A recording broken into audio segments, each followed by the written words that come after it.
చెప్పమంటే 5 గ్యారెంటీల గురించి క్లియర్ గా ప్రెస్ మీట్ లో ముందు నేను ఎక్స్ప్లెయిన్ చేయగలుగుతా. ప్రభుత్వం మాట ఇచ్చింది నిజమే. అందులో 6 గ్యారెంటీలలో 5 గ్యారెంటీలు ప్రభుత్వం అమలు చేస్తుంది. ఇది ఒక్కటి కాదు, ఇది ఒక్కటి కాదు.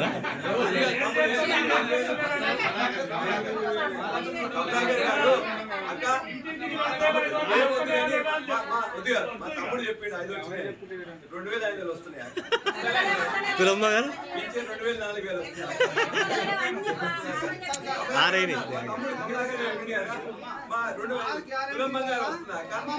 గ్యారెంటీలలో 200 యూనిట్ల ఉచిత కరెంట్ వస్తుంది.